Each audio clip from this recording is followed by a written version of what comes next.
Thank you very much. We had a very good meeting. We're talking about a lot of different things. Consumer prices have actually dropped. There's very little inflation. Everybody predicted a lot of inflation, very little inflation. Energy costs are down. Interest rates are probably down. They scatter, but they're probably down. Prescription drug prices are even to down. We're doing very well. It's been amazing. We had a big day yesterday. There'll always be transition difficulty, but we had in history, it was the biggest day in history, the markets. So we're very, very happy with the way the country's running. We're trying to get the world to treat us fairly. This is something that should have been done 25 years ago, and it wasn't. Should have been done 40 years ago, and it wasn't. But no president was willing to take it on, but you had to. It's not sustainable. It wasn't sustainable. And as you know, without a lot of money being added, which is a lot of money that we could add, the country is making approximately $2 billion a day. And when you think of it, we've never done that before, never come close to it. And the number is probably $3.5 billion a day. And that makes us a very strong country.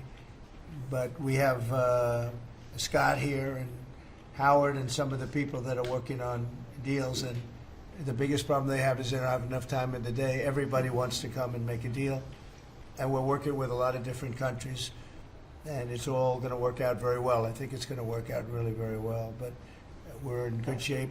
There's no inflation. There's very little inflation, and I went 4 years without inflation, and I took in hundreds of billions of dollars from China and others, taxes in China. But we took in hundreds of billions of dollars a year from China, and we had no inflation, essentially. So we think we're in very good shape. We think we're doing very well. Again, there'll be a transition cost and transition problems, but in the end, it's going to be a beautiful thing. We're doing again what we should have done many years ago. We let it get out of control, and we allowed some countries to get very big and very rich at our expense, and can't let that happen. It's not a sustainable formula. So I wanted to just thank everybody at the table, and maybe I'll go around and ask some of you a little short couple of answers. Pete just got back from Panama, and he's been all over the place, and you want to give us a little report on that and whatever else you might have to say. Everyone at this table is doing an incredible job, by the way, I have to say, incredible. And the relationships it's like they're friends. They're really, the relationships are very strong, really good, really strong. And these meetings are very good. And I think, I don't believe there's any other president that allowed the press to come into a meeting such as this. These are very sacred meetings. These are very private meetings, but we have nothing to hide.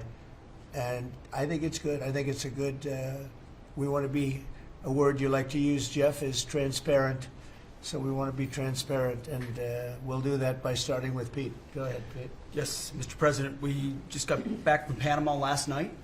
We were at the Panama Canal with our Southcom commander ships, F-18s, troops, and signed a couple of historic deals. One which is with the Panama Canal Authority, a framework for U.S. vessels, first and free through the Panama Canal. Right. And then also a memorandum of understanding with their security minister for the presence of U.S. troops. Fort Sherman is an old U.S. base there, as well as a naval station and air station jointly with Panama to secure the Panama Canal from Chinese influence. That's something you said, we're taking back the canal. China's had too much influence. Obama and others let them creep in. We, along with Panama, are pushing them out, sir. And so we had a very successful trip there. President Molino sends his regards, very complimentary. of the U.S. He's a great ally, and I think they want the Communist Chinese out. And with our troops there partnering with their forces, we've got a chance to push them all the way out, sir. We've moved a lot of troops to Panama and filled up some areas that we used to have, and we didn't have any longer, but we have them now. And I think it's in very good control, right? Yes, sir. Okay, thank you, Pete. Very good. Howard?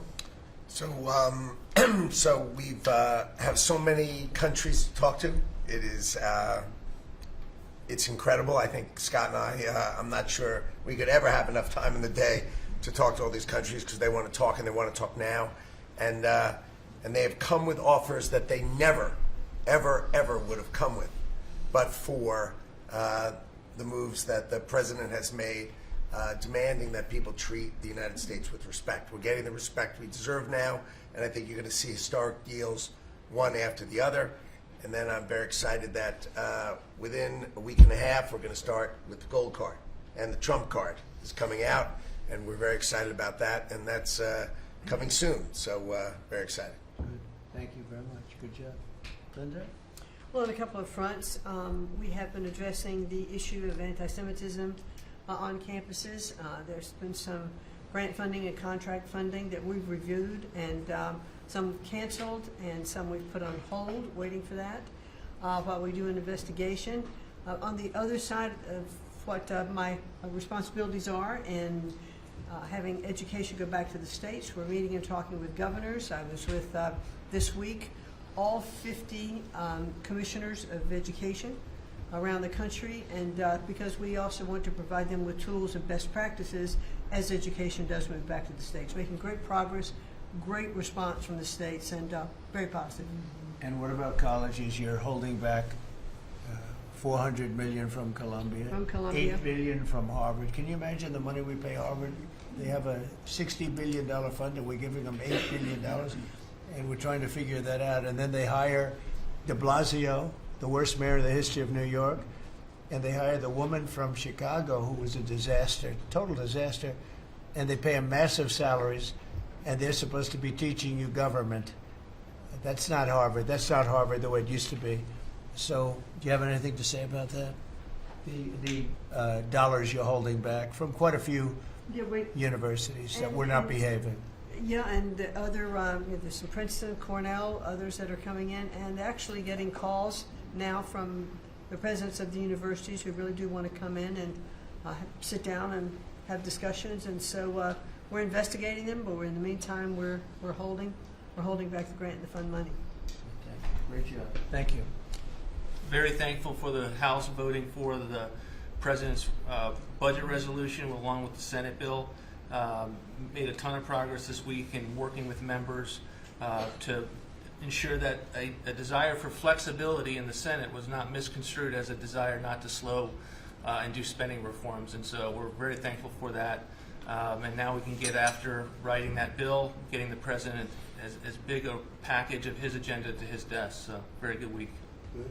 That's right. We just got the House vote, and now we're well on our way to getting, as we call it, the great big beautiful bill. It's a beauty.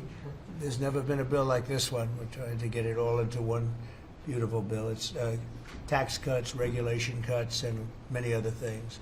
The border, a lot of money for the border. Well, you're doing a fantastic job. So, but we just got a report that we, as you know, you knew before us. Were you surprised we got the vote? Got the vote, and we're happy to get the vote. So I think we're going to be in very good shape. Okay, please. Mr. President, last year the Chinese received 1,700 orders for new ships. American shipyards received 5. Under your leadership, like so many other industries, we are going to revitalize and make shipbuilding and maritime great again with these blue-collar jobs.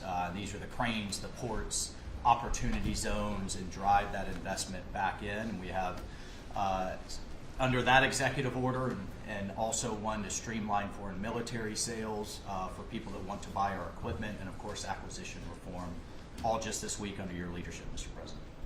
So we're going to be rebuilding our shipbuilding business. We may order, would have to go to Congress for this, but we may buy some ships from other countries that we're close to and that do great jobs with ships, but we're going to start the process of rebuilding. We don't really essentially build ships anymore, which is ridiculous. It's going to be a very big business for us in the not too distant future. But in the meantime, we have countries that do very well at building ships, and we'll be dealing with those countries, and we may be ordering top-of-the-line ships from those countries. And within a fairly short period of time, we'll be building our own ships. So we'll probably have to go to Congress for that, but we're not going to have a problem. Susie, thank you very much for the job you've done. Go ahead, please. I just wanted to make sure you know that this cabinet, I think, pretty uniquely collaborates and cooperates and works together to accomplish all that you've asked them to do, and I think they deserve a lot of credit for that. True. You're doing a great job. The chief of staff, doing a great job. Lee, go ahead. Mr. President, the Biden EPA was strangulating the economy. The Trump EPA understands it's not a binary choice. We can protect the environment and grow the economy. Working with Doge and Elon Musk, we've now canceled $22 billion worth of grants, and we have launched what is the largest deregulatory action in the history of the country. Just in one agency, that's how much of a mess the Biden EPA left us.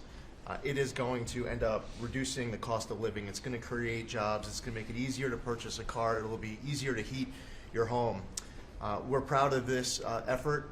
The effort that we have is fulfilling the mandate that you earned from the American public. Clean air, land, and water for all Americans, unleashing energy dominance, permitting reform, advancing cooperative federalism, making America the AI capital of the world, and bringing back American auto jobs. When you called me that day asking for me to take this position, I was honored. And you were very specific and clear in what you wanted us to accomplish. We understand our mission, and at the Trump EPA, we're going to make it proud. Great job.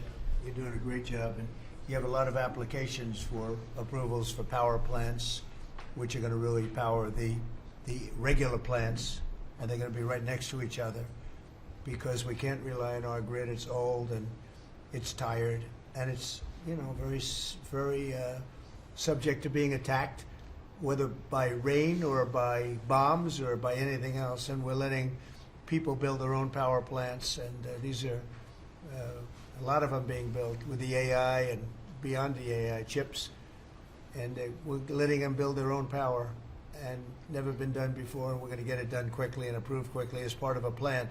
They'll have a sort of be their own power company, and it's very exciting. They couldn't believe it when I told them that. I said, we're going to get you the approvals very fast as part of your regular plant.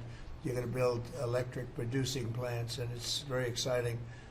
And they're able to do it very quickly and very well, and you made it possible. Thank you. You have a lot of applications for some of the biggest plants that have ever been built in the world. These are serious plants, aren't they? Huh? Approved. Applications in. We are open for business. Working with Secretary Burgum, Secretary Wright, we are going to make it proud. Good.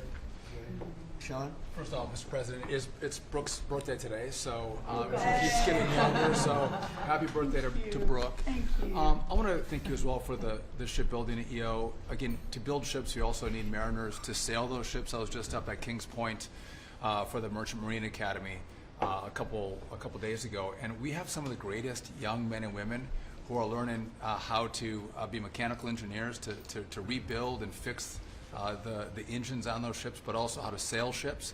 I would tell you that over the past decades, this academy has become, it needs some love. It's been a little bit dilapidated.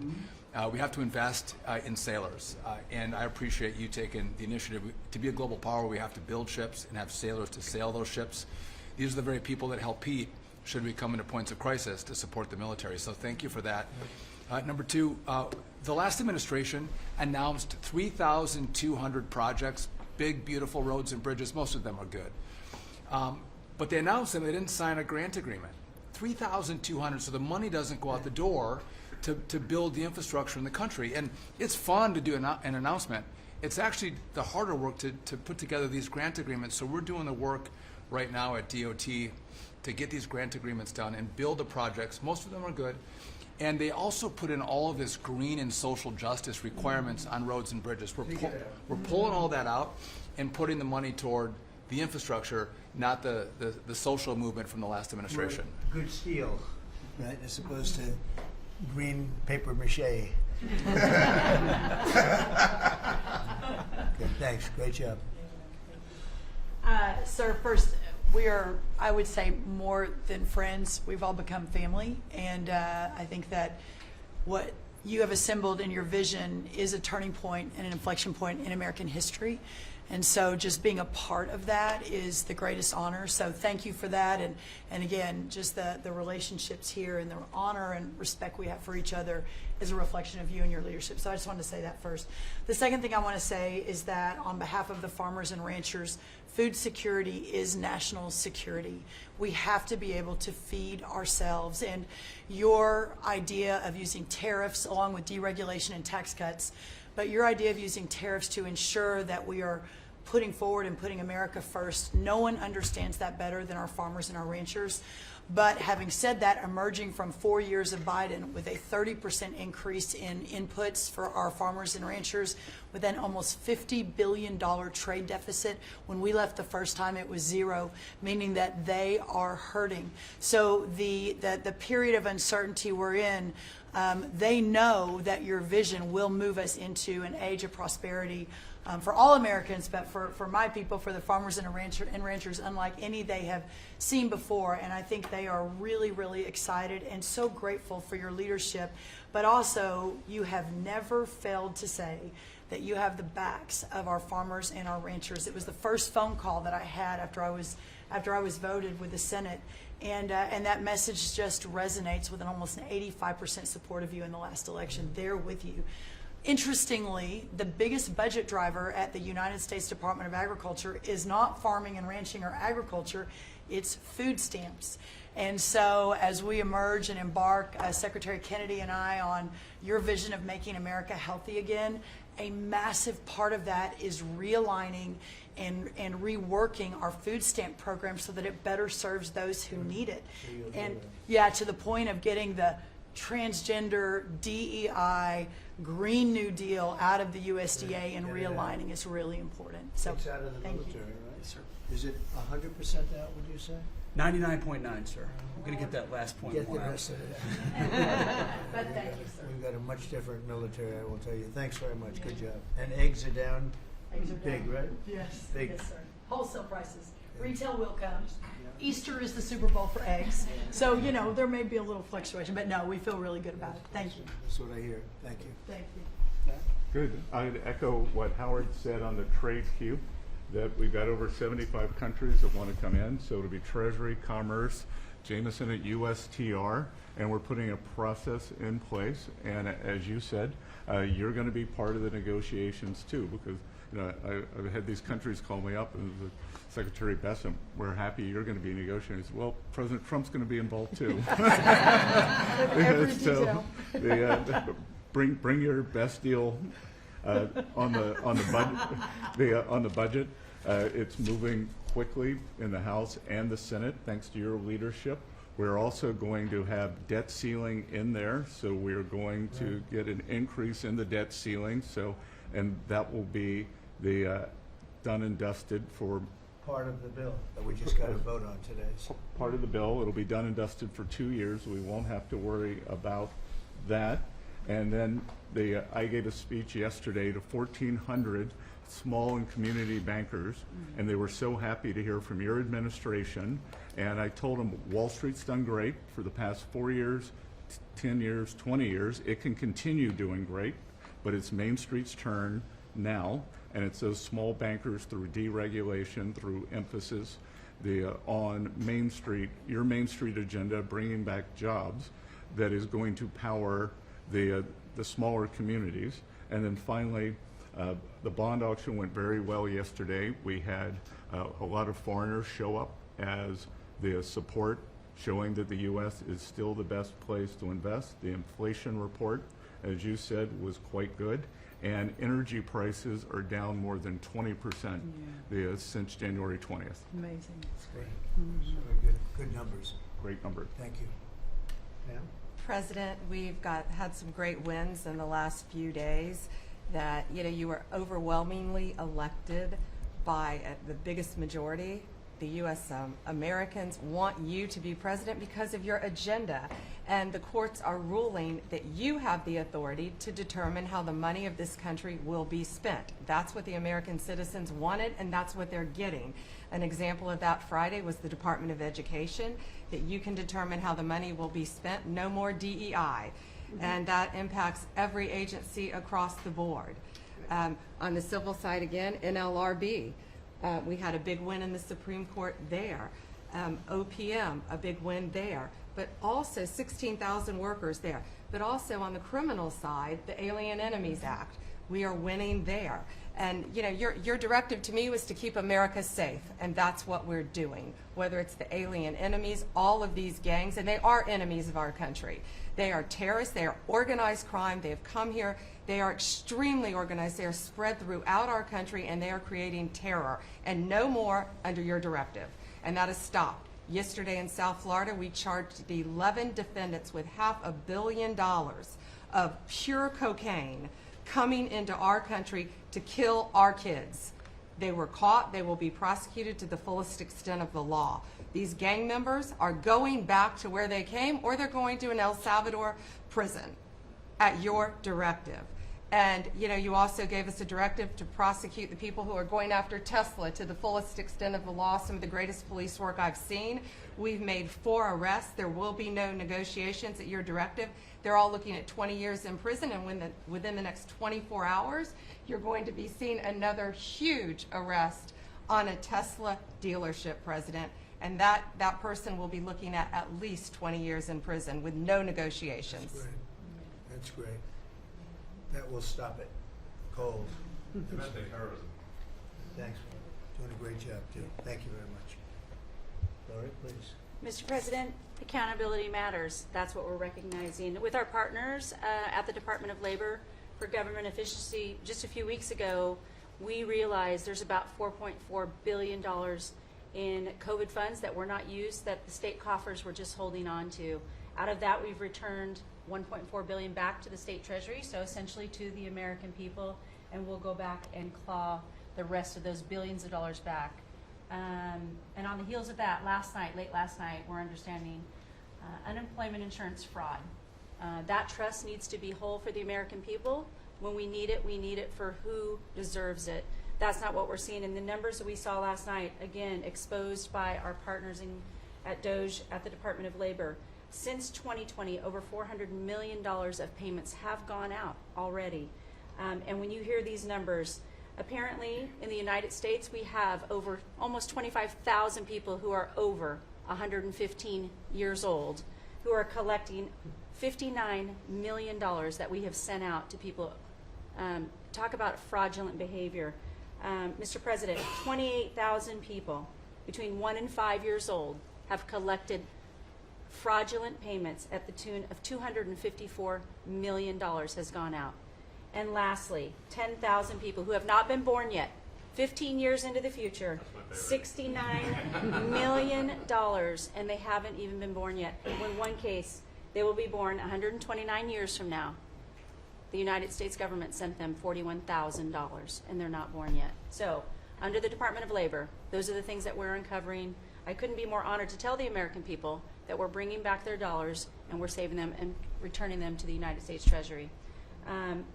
Also, jobs numbers. Last Friday, 228,000 new jobs were reported. That is good for the American people. That is my primary job, is to grow that workforce under your leadership. So we've kicked off the America at Work tour, and we'll be visiting all 50 states, and I'll be working with my colleagues here to do just that. So thank you, Mr. President. We're going to grow this economy. We're going to keep our focus on the American worker. So you're finding tremendous fraud, though. Those numbers are really bad when you're Unheard of. over 115 years old. And I think you had mentioned the oldest person in our country is 104 14 years old. That's reported. pretty good. A woman living in Pennsylvania, but apparently there's 24,000 more of them that are 115 or older that we're giving I hope you hear payments that. to. So we have 24,000 older than the oldest person. Definitely did. That's terrible. And what are we doing about that? How do we get that money back? Yeah, so we're working with our IGs to do the further investigation. The House and Senate, we had a 5-year statute of limitations. We've got an extension on that, another 5 years. And so the goal, in my opinion, we should never have a statute of limitations to return the American dollars back to the Treasury when there's fraud. But at this point, we will continue to work hard and double down and return those dollars to the Treasury. Great. Thank you. Thank you. Great job. Christie? Well, Mr. President, thank you for your leadership at the border. For the second month in a row, you have broken the record in the history of the nation for the lowest number of encounters at the border, which is absolutely remarkable. You have said that America's laws matter and that they'll be enforced, and we're hard at work now to get people to go back home that are here illegally. So the Alien Registration Act has been in place long enough now that those individuals that are here illegally, if they haven't registered, then they can be charged criminally, and they can face fines up to $1,000 a day and face deportation if they don't go home, and they'll never get the chance to come back to America. So we're encouraging people to use the CBP Home app to register, and we're working on the resources and funding to buy them a plane ticket to send them home. I went to El Salvador, Colombia, and Mexico, and those countries and others are thinking about setting up programs to support these individuals when they get back to their countries. So when they get there, they'll have housing and food assistance, and so making sure that these folks have the opportunity to go home so that they can get the chance to come back to America is important. And So it's a very big self-deport operation that we're starting. thousands of people have already Yeah. self-deported.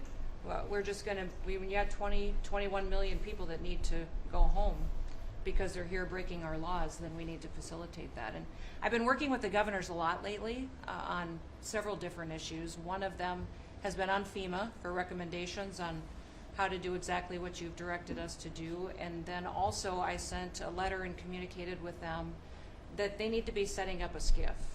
Some of our governors don't have secure facilities to have national security issues. I think one of the jobs Homeland Security has is to give communication down to states, to local cities and communities. And so recommending they get a SCIF, they have secure comms with them at all times or nearby so that they can have national security conversations, and then to have somebody in their office designated that is their communications person. A lot of them have emergency management officers, but they don't necessarily have somebody designated when it comes to a national security issue that we may need to communicate with them on. And I think American people need to know that Real ID will be required to travel on May 7th. So those governors have been notified to communicate that at home. We don't want anybody to get delayed and not be able to travel when they get to an airport. And this will also help us bring integrity back to all of our IDs and how they're used for issuing driver's licenses. And governors know how I feel about making sure their driver's licensing system has integrity, because a lot of people use their driver's license to vote. And the backbone of our country and the foundation is election integrity. So we're giving all those directions to our governors and communicating that so they can lead on it as well. And we're going to work with people so that if they go out in a nice way and go back to their country, we're going to work with them right from the beginning on trying to get them back in legally. Is that So they right? have a chance to come back. So it gives you real incentive. Otherwise, they'd never come back. They'll never be allowed once a certain period of time goes by, which is probably going to be 60 days. We're also going to work with farmers that if they have strong recommendations for their farms for certain people, we're going to let them stay in for a while and work with the farmers and then come back and go through a process, a legal process. But we have to take care of our farmers and hotels and various places where where they need the people. And we're going to be working with you very carefully on that. So a farmer will come in with a letter concerning certain people saying they're great, they're working hard. We're going to slow it down a little bit for them. And then we're going to ultimately bring them back. They'll go out, they're going to come back as legal workers. Okay? Yes, sir. Thank you. Which I think will be I think it's very important to do. Okay, thank you very much. Great job. Jameson, I watched you testify for the last Yeah, he did great. couple of days. You're on every night at 3 o'clock in the morning. And you did great. You were fantastic. Thank you very much. It's just what I like to do for fun, sir. You've been keeping us very busy. Last week, you started a reordering of international trade, something that hasn't happened for 80 years, something that should have happened decades ago. And you know that. You've known that for a long time. That's why you have us all working on this. You came into an emergency situation where President Biden left us with a $1.2 trillion trade deficit. It's the largest of any country in human history, the largest. So you declared an emergency, you took You action. would say the largest in history, right? In history. There's never been anything like what he left us. He left us a mess. His whole administration was a mess. So go ahead. So you declared an emergency, you imposed a trade action, so now you have a tariff on the world, it promotes U.S. manufacturing, it protects U.S. workers, and you've also given room for negotiation during this time so we can open export markets for our farmers and other producers and American workers. And this is why the unions vote for you, this is why the workers vote for you, this is why the families want you to be the president, because you're standing up for American workers and American communities. We've had countries come in over the past couple of weeks that represent more than half of global domestic GDP, more than half. That's who's coming in to talk to you and to your advisors about how to have reciprocal trade, how to have fair trade. Would have happened without you. Thank you very much. Great job. Lowy lot. Well, thanks to your fantastic leadership, this amazing cabinet, and the very talented Doge team, I'm excited to announce that we anticipate savings in FY26 from reduction of waste and fraud by $150 billion. And I mean, and some of it is just absurd, like people getting unemployment insurance who haven't been born yet. I mean, I think anyone can appreciate whether, I mean, come on, that's just crazy. You know, some of these things, if people ask me like, well, how are you going to find waste and fraud in the government? I'm like, well, actually just go in any direction. That's how you find it. It's very common. it's, as the military would say, target-rich environment. So I think we're doing a lot of good in excellent collaboration with the cabinet to achieve these savings. And it will actually result in better services for the American people, and that we're going to be spending their tax dollars in a way that is sensible and fair and good. And your people are fantastic. In fact, hopefully they'll stay around for the long haul. We'd like to keep as many as we can. They're great, smart, sharp, right? Finding things that nobody would have thought of. Very computer savvy. Yes. We're working with hard to get the Trump Gold Card operational, hopefully in the next week or so. That'll be very exciting. It's Really exciting. That's a pathway to citizenship into the United States. It's a big deal. Yep, it's a big deal. Thank you very much. Great job you're doing. Thank you, sir. Thanks to your leadership and setting the mandate of transparency and accountability across the U.S. government. I'm bringing that transparency and accountability to the intelligence community, first and foremost, to make sure that you and your cabinet have that real-time, relevant, apolitical, objective intelligence to best inform whether it's negotiations for peace, negotiations around tariffs, the great work that you are leading around the cabinet today. Secondly, working with Department of Homeland Security and the FBI to increase our information sharing to achieve your goal of countering the narcotic trafficking and our ability to go after cartels now designated as foreign terrorists. I met with the National Sheriff's Association this week, being able to work to make sure that the information that they are getting on the ground, that local law enforcement is getting on the ground, is being fed back up through to our National Counterterrorism Center, and that we have all of the federal agencies, state and local law enforcement, all on the same page as we are working to make our country safe again. And lastly, sir, as you know, declassification and rooting out weaponization, politicization of the intelligence community is a huge priority. You know more than anyone else the very dangerous and negative consequences of that. I've got a long list of things that we're investigating. We have the best of the best going after this. Election integrity being one of them. We have evidence of how these electronic voting systems have been vulnerable to hackers for a very long time. and vulnerable to exploitation to manipulate the results of the votes being cast, which further drives forward your mandate to bring about paper ballots across the country so that voters can have faith in the integrity of our elections. And lastly, we've been scanning. I've had over 100 people working around the clock to scan the paper around RFK, Senator Robert F. Kennedy's assassination, as well as Martin Luther King Jr.'s assassination. These have been sitting in boxes in storage for decades. They have never been scanned or seen before. We'll have those ready to release here within the next few days. That's great. Bobby, how do you feel about that? That's hitting, I'm very that's gratified hitting close, to you. That's hitting close to home, isn't it? Yeah, huh? no When you kidding. think, I'm thinking about Bobby when No. when that statement's made. I'm very grateful to you, Mr. President. And you'll let Bobby see some of this because, you know, it's very personal stuff.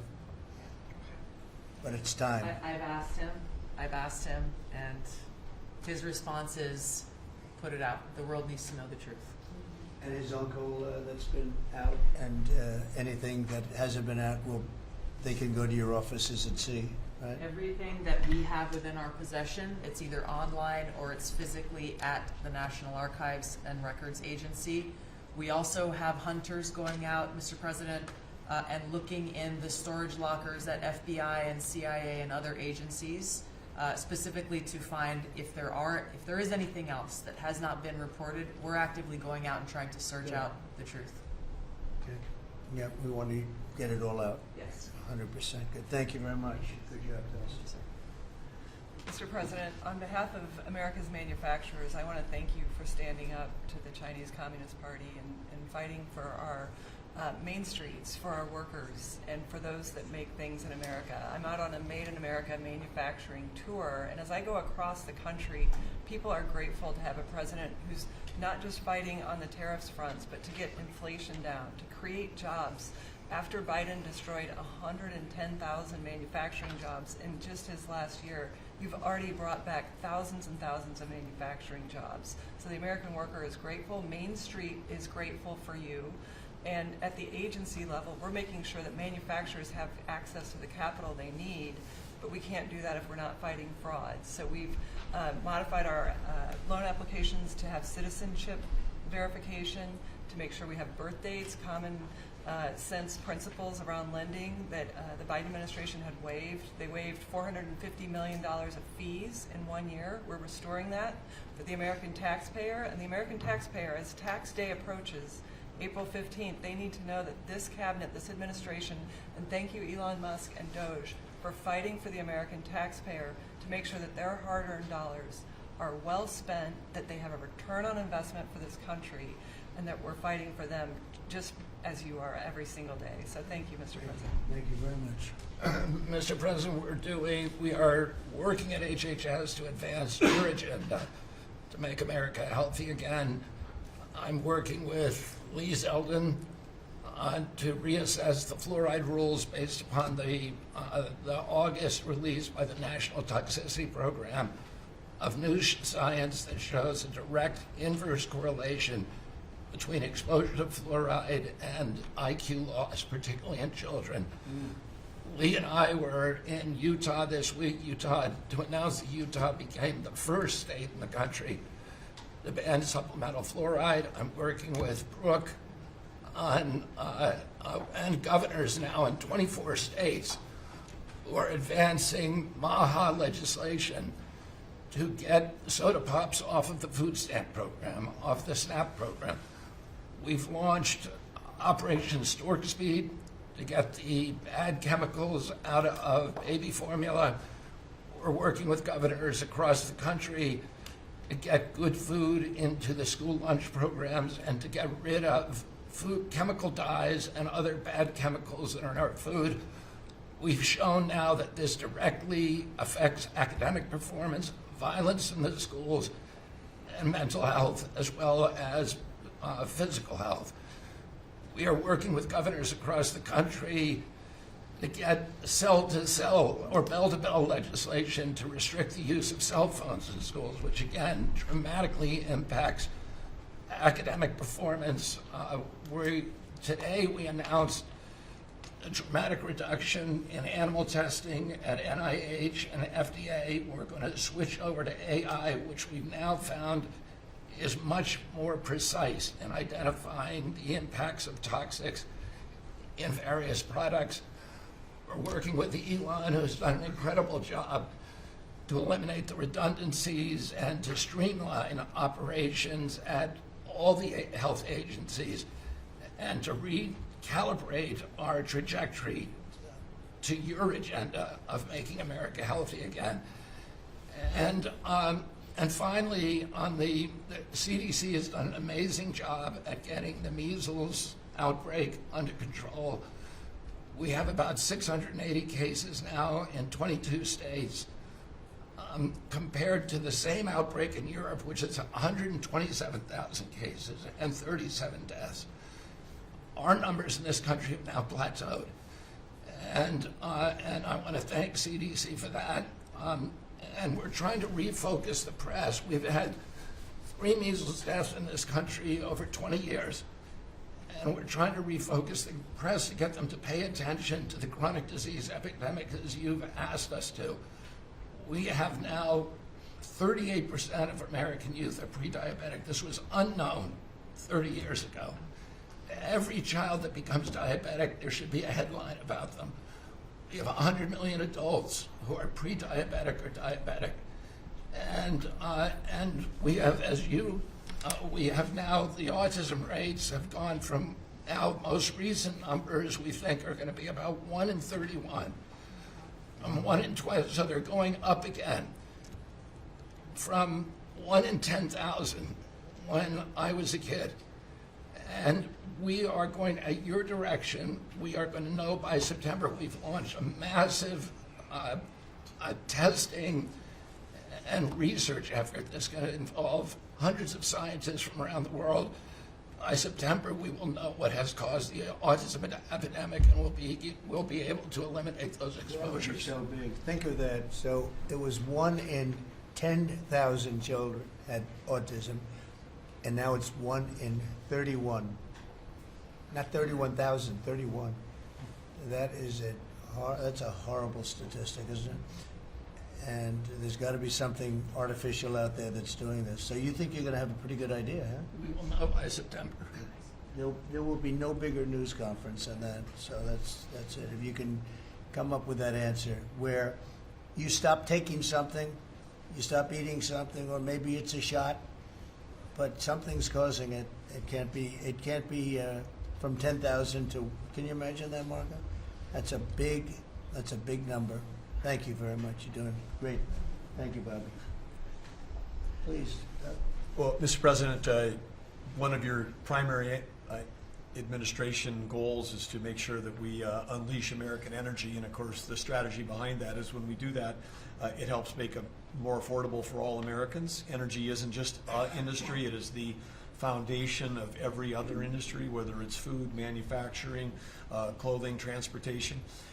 And then also when we've got the ability to generate and not just be energy independent but energy dominant, then we have the opportunity to sell energy to our friends and allies versus them buy it from our adversaries. And our adversaries were funding terrorism and conflicts against our allies by their oil and gas sales that were going through a Swiss cheese set of sanctions. So with your creation of the National Energy Dominance Council, over half the people at this table serve on that. Everyone has been engaged, whether it's interactions with negotiations with other countries, with putting sanctions in place that actually work, with cutting deregulation, working on biofuels, building infrastructure for transportation. There's a whole range of things that are being tackled. But when in the outcome of all that is that the Biden administration was restricting supply, you're increasing supply. When you increase supply, then prices start to come down.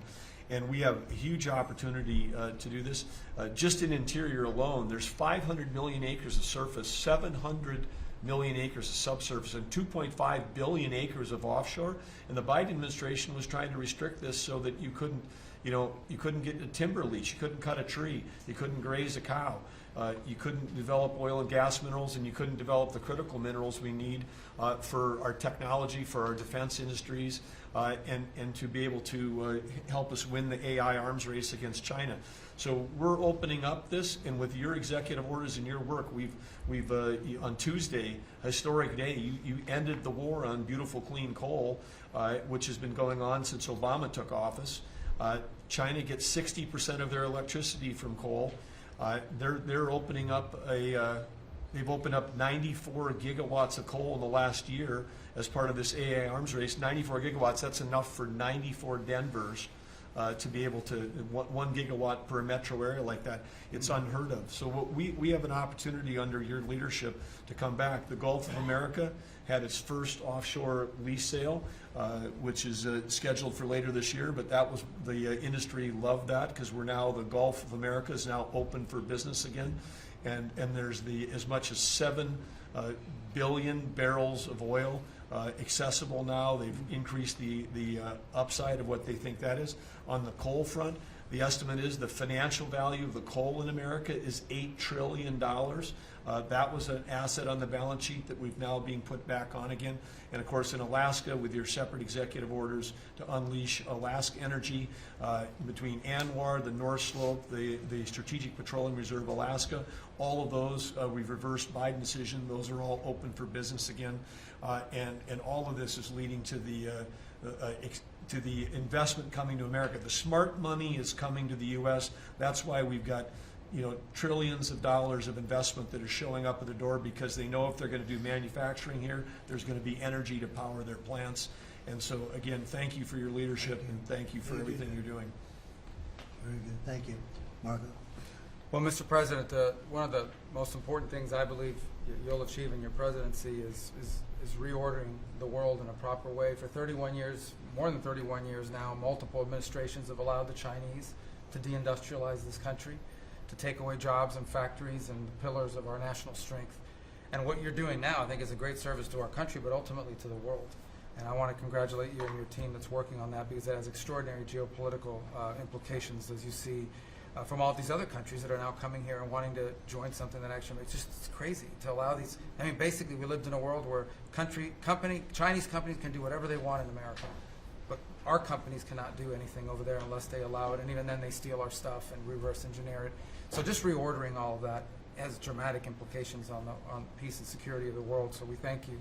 An important meeting, thanks to you, is going to happen on Saturday for the first time in a long time. There'll be direct talks between Ambassador Woodcock and a top-level leader in Iran. We hope that'll lead to peace. You've been very clear what Iran is never going to have is a nuclear weapon, and I think that's what led to this meeting, and we'll wait for him to come back from it, and we're hopeful about that. I would also say that we are receiving, and I think the Department of Homeland Security can confirm this, historic cooperation from countries all over the world. Number one, in taking back their citizens.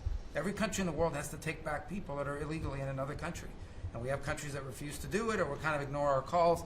All of them are doing it. The ones that are not are paying a price. And we've also found cooperation in other countries that are willing to take some of these people, some very dangerous criminals. I know the president of El Salvador will be here next week, has really been a good friend of the United States in that regard. These are some of the worst people you'll ever encounter, and Pam knows this, and Christy knows this from the work they're doing. And one last point I want to make, Mr. President, and again, it's under your leadership, it's actually under your executive order. If you come to this country as a student, we expect you to go to class and study and get a degree. If you come here to vandalize a library, take over a campus, and do all kinds of crazy things, we're going to get rid of these people, and we're going to continue to do it. So when we identify lunatics like these, we take away their student visa. No one's entitled to a student visa. The press covers student visas like there's some sort of birthright. No, a student visa is like me inviting you into my home. If you come into my home and put all kinds of crap on my couch, I'm going to kick you out of my house.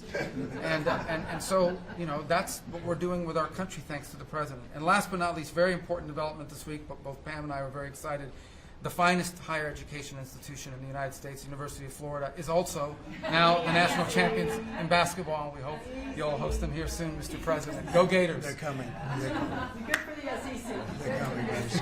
Congratulations. Well, thank you very much. You're really doing a great job. We appreciate it. Any question? Mr. President, can you give us a reaction to today's stock market drop, and also give us a sense of the next steps with China? Well, I haven't seen it because I've been here for 2.5 hours, so I'll be seeing it. I think Scott went out. Scott, you want to have a statement on that? Sure. Look, the up 2, down 1 is not a bad ratio, or up 10, down 5. And I think as we have talked about, as we go through the queue and settle with these countries who are going to bring us their best offers, we will end up in a place of great certainty over the next 90 days on tariffs. But we had very good inflation numbers today. Oil's down. We had a successful bond market, so I don't see anything unusual today. And next steps for China, sir? Well, we'll see what happens with China. We would love to be able to work a deal. They've really taken advantage of our country for a long period of time. They've ripped us off beyond nobody. How people stood for it, sitting in my position, is not even believable. And we're talking about many presidents, not just a couple. But they did, and all we're doing is putting it back in shape. We're resetting the table. And I'm sure that we'll be able to get along very well. I have great respect for President Xi. He's been, in a true sense, he's been a friend of mine for a long period of time. And I think that we'll end up working out something that's very good for both countries. I look forward to it. Mr. President, China retaliated today by reducing the number of American films that can be shown there. What's your reaction to them now targeting cultural exports from the United States? I think I've heard of worse things.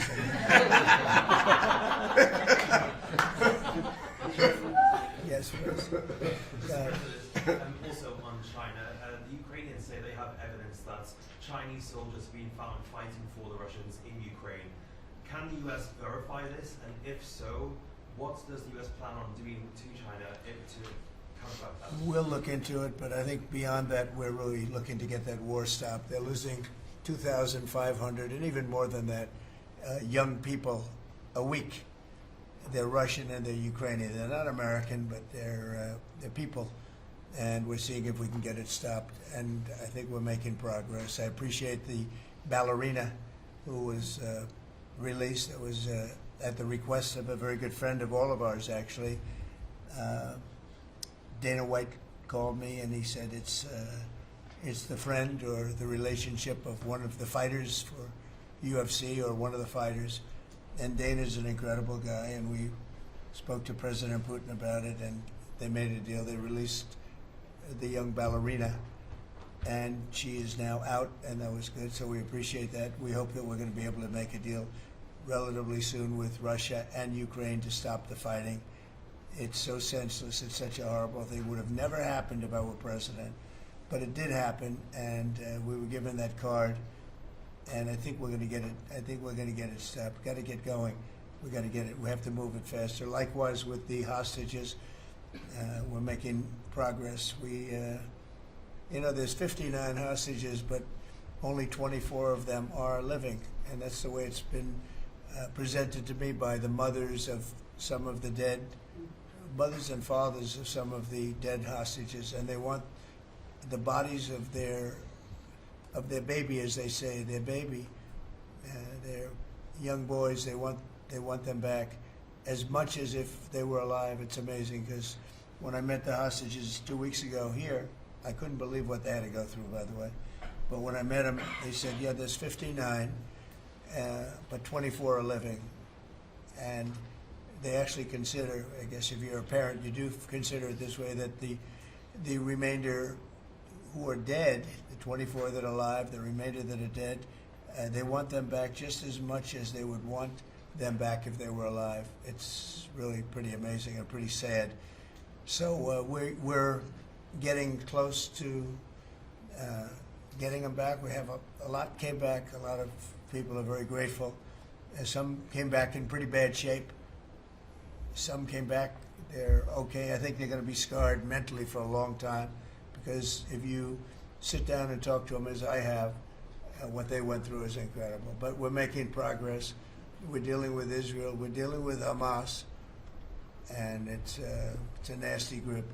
Mr. President, how close are you to the first country coming to actually make a deal with the United States over tariffs? Is it days, months? Well, I think it's very close, but we have to have a deal that we like. We don't want a deal that's going to be a bad deal, or I could make every deal in one day if I wanted to. I could do this all in one day. I could just say, here's what we'll do. And I was saying to the people before, to Scott, mostly to Scott and Howard, and some of the other people that work with us on the negotiations. We have a lot of law firms that have paid me a lot of money in the form of legal fees. We're going to probably use those firms to, if we can, I think we can. I'll make a contribution to the country, but they're great firms. They're the best firms, the biggest, and really the most prestigious. And we may be using them to help you guys out, because you're going to need a lot of lawyers. And I'm not sure Pam's going to be happy if I say, can you send over about 200 lawyers that work on trade? She's working on criminal stuff, and I think that's going to be her focus more than anything else. So we'll find out if we can do that. But we have a lot of lawyers that you've been reading about where they paid $100 million a firm on average. Now we have the final 4 or 5 are at $125 million. So I have a lot of legal fees I could give to you people, and we might as well use them. Hopefully I won't need that many legal fees or that much. I may. Who knows? After it ends, after we leave, maybe I'll need it. But if I do, it's not going to be very pleasant. So I think we're going to try to use these very prestigious firms to help us out with the trade, because we have a lot of countries. But we want to make deals that are proper for the United States, not just we can make deals easily. We want to make them proper.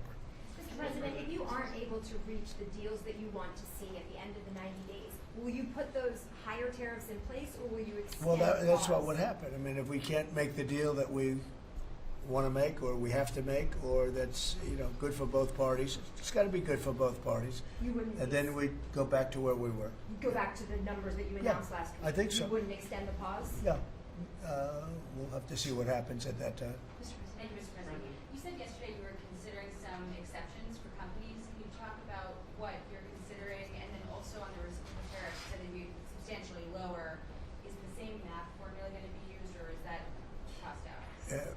I'm not considering now for any country or company, but it's possible that I would. But I'm not. We don't have that situation right now. People understand where we are, what we're going to do. But it could happen. It's called flexibility. You have to have certain flexibility. What are you planning on using the money that you're gaining for revenue through the tariffs on?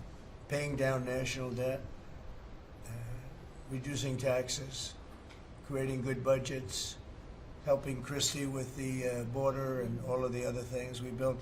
I built hundreds of miles of wall, as people now understand, 571 miles of border wall in the first administration. But we're going to beef it up, and we're going to add more. And the numbers are incredible. Really, the numbers are what's taken place. We had great numbers, but these numbers are topping my last administration. And Christie and Tom Homan have done an amazing job. But it's an expensive process. This weekend, where they used to have hundreds of thousands of people standing there pouring through the border in Tijuana, Mexico, this weekend they had nobody. You had a man sweeping this massive piece of concrete, which is, the area where they said massive. And I've looked at that during the Biden administration. You couldn't see a piece of that concrete. There were so many people on it. You couldn't, if you had helicopter shots, you couldn't see concrete. Now, this weekend, you had nobody there but a man with a broom sweeping it and cleaning it up. Pretty amazing. It's really an amazing job. But it will be used for that. It'll be used for a lot of things. It'll be used by the Department of Justice for doing a great job. Pam is doing a fantastic job. So it's going to be used for a lot of different things. Mr. President, on the 10% tariff, is that a basement? Is that the It's a floor? baseline. Can countries negotiate that to bring that It depends down? on what they're adding. Some countries we have massive deficits with, or they have big surpluses with us, and others it's not that way. So it depends. That's why it's really they're all different. Every country is different. Some have certain advantages that others don't have, and certain things. We have China has a surplus of $1 trillion. I mean, the numbers are crazy. And others have basically no surpluses. You know, we have some that are pretty even, but they hurt us in other ways, and we just want to get that taken care of. So it's everyone is a little bit different. So are you negotiating with the EU as one bloc or individual nations for the tariffs? We're looking at it as one block. They've been very tough, but they were very smart. They were ready to announce retaliation, and then they heard about what we did with respect to China and others, but China. And they said, you know, we're going to hold back a little bit. They decided to hold back. I thought they were very smart. Look, the EU is very smart, but they really have taken advantage of the United States. They were formed for the purpose of taking advantage of the United States. And I don't blame them, and I don't blame China. I don't blame anybody. I blame the people that were sitting at that desk in that other beautiful Oval Office for allowing it to happen. Many presidents I blame. They should have never allowed it to happen. And I'm doing something that a lot of them wouldn't want to do.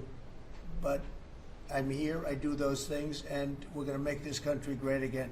We were taken advantage of by almost everybody. I sat back in the last administration. I would actually read them. I don't have to read them now. I know them so well. I would read some of these documents that were signed, deals, and I said, who would do a deal like this? Who would do it? You've seen it, Elon. Yeah. I'd look at deals where it's so one-sided. Even we have a deal with Japan, and we get along great with Japan, and we had the Prime Minister here. He was fantastic. As you know, Abe was great. Shinzo was great. He was a good friend of mine, unfortunately no longer with us. But we defend them, but they don't have to defend us. I said, that doesn't sound too good. But we have a deal, a defense deal. We pay hundreds of billions of dollars to defend them. But if for any reason, in other words, we pay all the money. They don't pay anything. But if we're ever attacked, they don't have to do a thing to protect us. I said, well, that sounds like a wonderful deal. So that's just one out of thousands. And I just wonder who did this. And it's people that either hate our country or didn't care, an expression that you use. I think it's really a lot of them didn't care. It's just hard to believe how bad they are. Now that's a little bit of a defensive deal, but I'm talking about trade deals, the same thing. They're so bad, you would say, how come? And even when I'd renegotiate, like I'd go to a country, they'd give me everything I asked for. I said, why didn't somebody ask for it like originally? They give me everything. I think when they were negotiating, they didn't care, or they didn't ask, or they were shy, or they were very stupid, or they hate our country. Yeah, go ahead, Jeff. You were speaking about Japan. Can you clarify what your vision is for U.S. Steel? You referenced it yesterday. Yeah. There's some questions about what you actually want to see Sure. out of Look, that. U.S. Steel is going to do very well now because of tariffs, and I don't know why they even need a deal. But the only thing is, U.S. Steel, if you go back 80 or 90 years, that was a behemoth in this. That was our biggest, most. If we were around, we would have been very proud of it. Today we have different types of companies that are big. Google, it's not the same as U.S. Steel. And I love Google, and I got to like the people that run it. They're very capable people. They didn't like me so much in the first administration, but they like me a lot now. I don't know what happened, but I like them. But, you know, I think they would be the first to admit, when I envisioned, you look at some of those steel factories from 90 years ago, it was a different kind of a country, but they were miles long. Today you see just empty hulks. Those hulks are going to be filled up very soon because of what I'm doing with tariffs. It was a different kind of a thing. But if I didn't do that in the first term, my first term, if I didn't put tariffs on, we would have, because China and others were dumping steel, billions of dollars of steel. Our steel companies were all closing, every factory. We wouldn't have one steel plant open, and now we have a steel industry that's doing very well, but soon it's going to be thriving, really thriving, and those factories are going to be filled up, but more importantly, they're going to build brand new ones. Nucor and so many other companies call me, Nucor being a big steel company. They're building massive new steel plants, and it's great. And likewise, car companies. we have many, many car companies. Three of them, I'm not looking to hurt Mexico, and I like Mexico. And by the way, I think the new president is a terrific person, a fantastic woman. We've had many conversations. She's a very elegant, just a fantastic person. And she's been very nice, very, very nice. But I'm not looking to hurt them, but we have 3 car plants that were under construction in Mexico. They stopped constructing, and now they're going to build in the United States because of tariffs. See, we should have never let this happen, because whoever it was that was president at the time, we lost 90,000 plants and factories since NAFTA. 90,000. It's not believable. How about that, Laura? You know, you're in that sort of world of factories and Build back plants. manufacturing, construction jobs, bring those workers back home. That's right, we're going to bring them all back. But think of it, from that period of time, which isn't so long ago, we lost. I said the other day, if you had a map on a big wall like this, and if you had pins, 90,000, I don't know if you'd have enough. I don't think you'd have enough room on the map to put the pins. 90,000 factories that we've lost since NAFTA.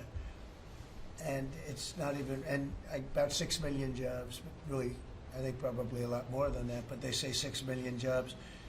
We're going to bring many of that back. I think we're going to bring more than all of it back. We're going to be better and stronger than ever before. But if a president, when they were leaving, said, look, you can leave, but if you're going to build a factory someplace else, and you think you're going to come and sell your steel or your car or any product that you make, your pharmaceuticals, which we're going to do, we're going to get them all back. But if you think you're going to just, all they had to do is say this, and they wouldn't have left. You know, I said it the other day. I said it with respect to, I made a speech a year ago, and I told them if I win, we're going to charge a big, big tariff at the border. And people were thinking about building in Mexico a car plant. And I said, we're going to have a big tariff. So if you want to build a car, you're going to have to pay 25% more than the cost of that car. You're going to have to pay 25% tariff at the border. They would have never left.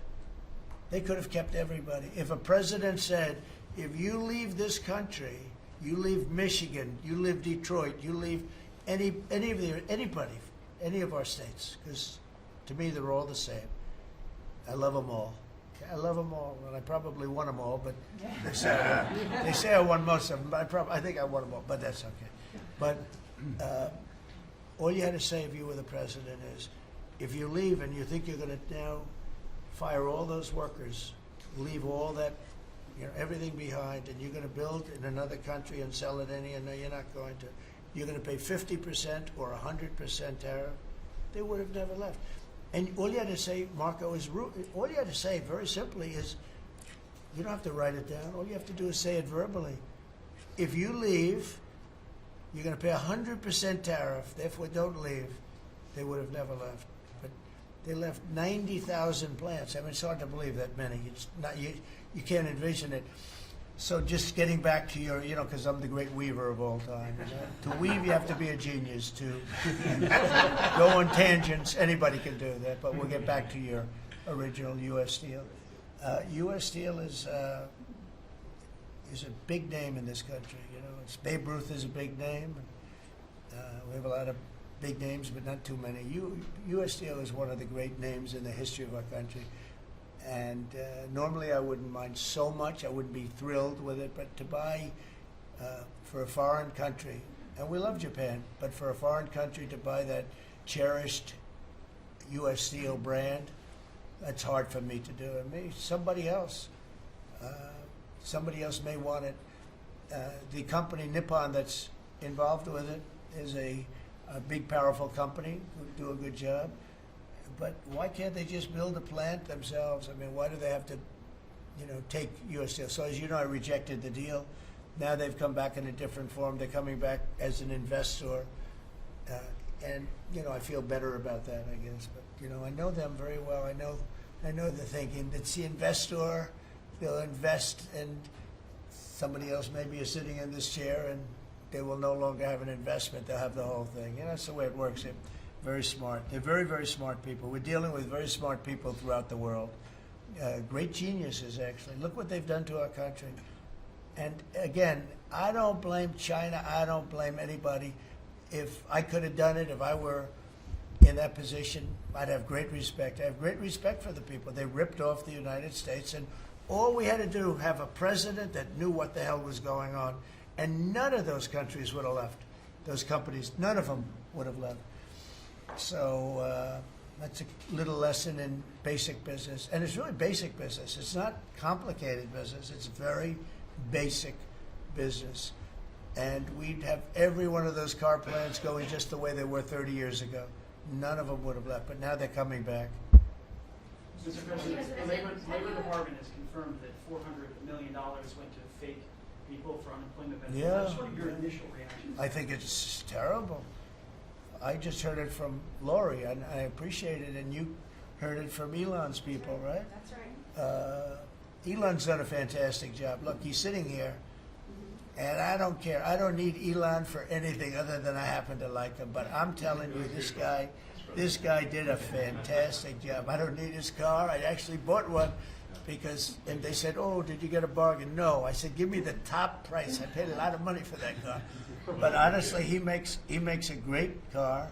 You know what I do with it? I let the people in the office drive around in it.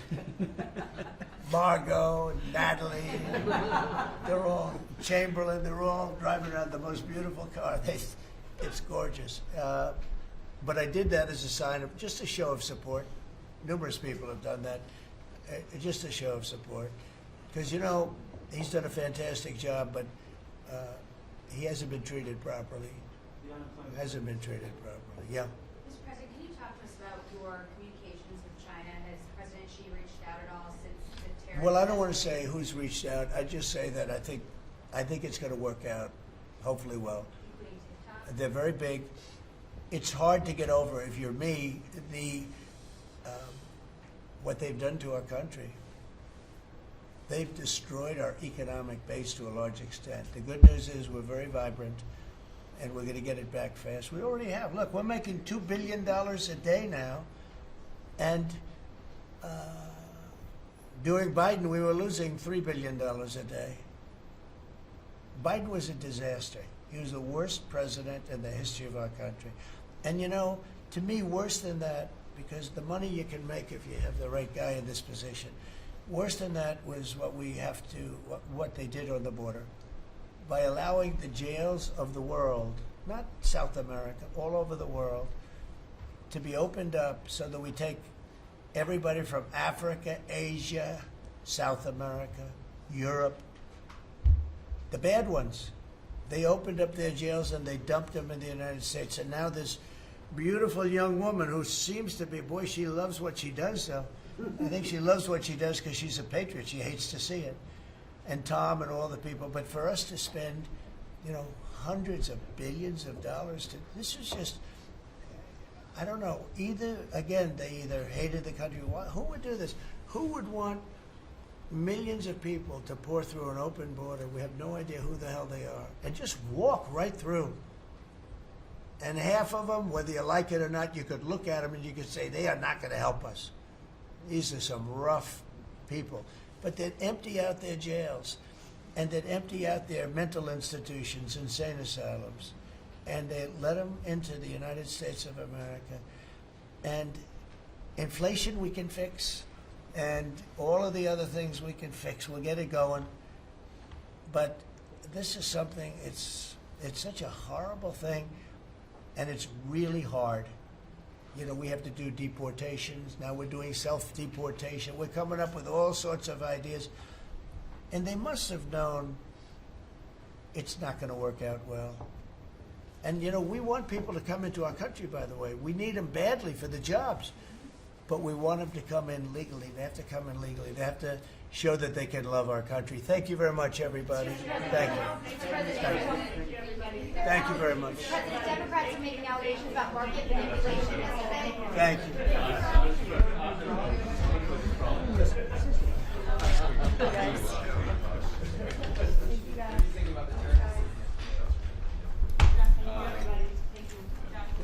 Thank you very much. Yeah. Nobody's ever done this. We let the press, let's have the cameras go. We just had 3 Or we let it, no, no,